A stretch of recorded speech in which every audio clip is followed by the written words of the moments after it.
Welcome to the digital hedge. This is the third section on the Opus 10 number 4 Chopin Etude.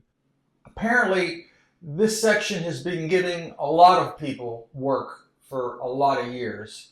As James Honecker even notes in this beginning tutorial.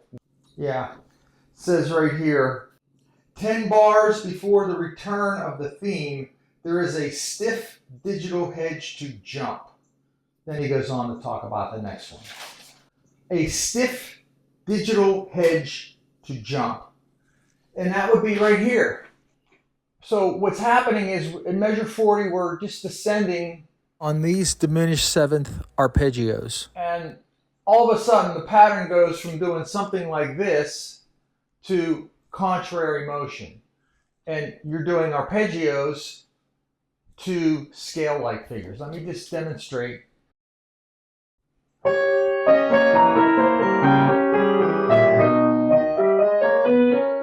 Hence the digital hedge. Right here.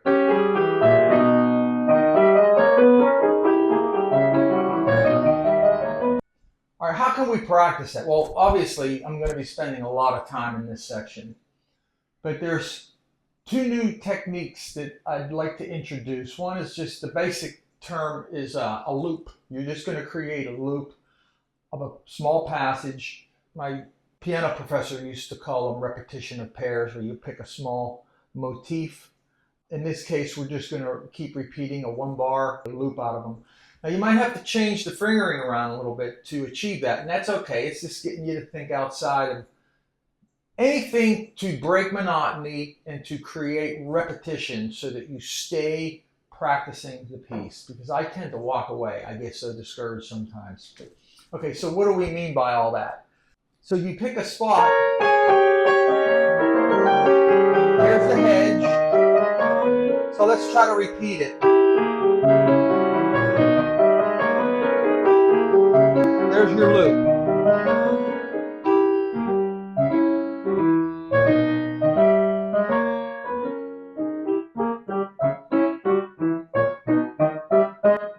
So you can apply the slow practice, the staccato slow practice, the long, short, long, misplaced accents, all in that loop, which is, it's handy. Go to the next passage then. So at the end of this loop, so we're looping this, we'll go on.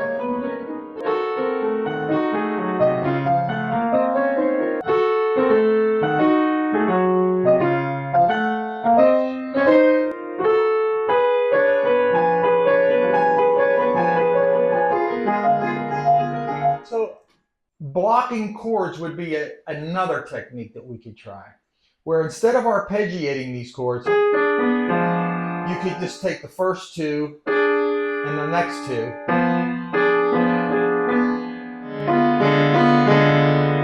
Which is hard. It's disciplining the fingers, but it's keeping you practicing. It's giving your mind something different to think about.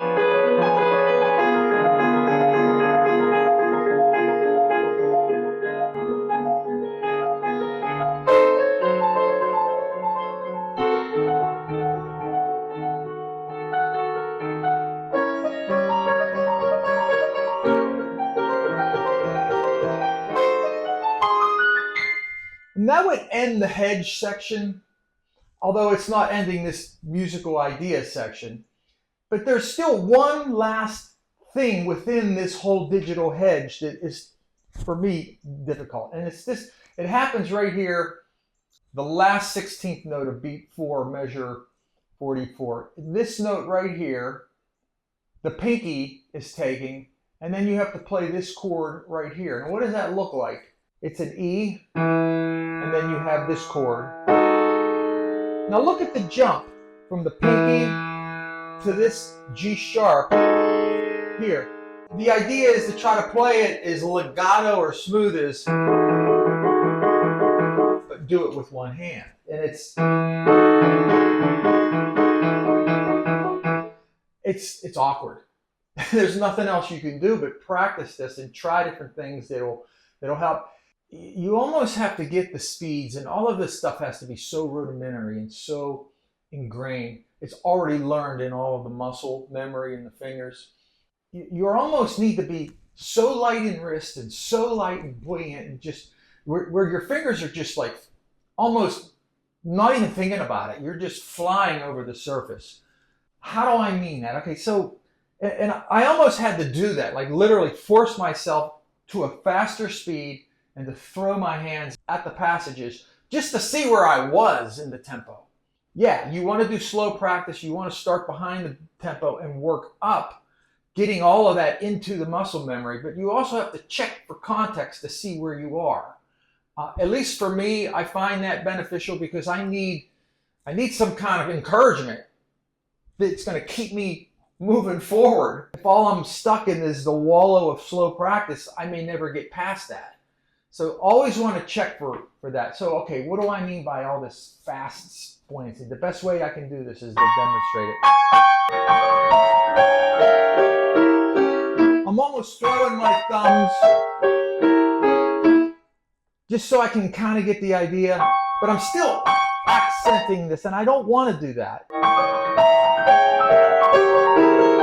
So let's back it up a little bit to put it into some context.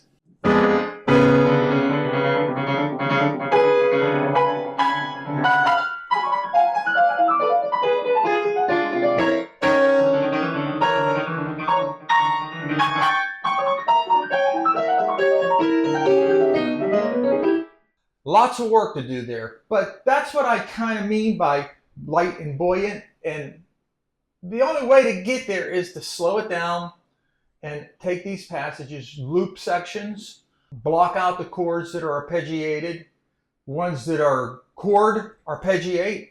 Eventually, with just dedication and practice, you'll start to see results. But there's nothing else to be said about this section other than shut up and put up, Greg. So I'm going to go back to practice. Thanks for tuning in. Hit the subscribe. We'll see you on the last one. Thank you.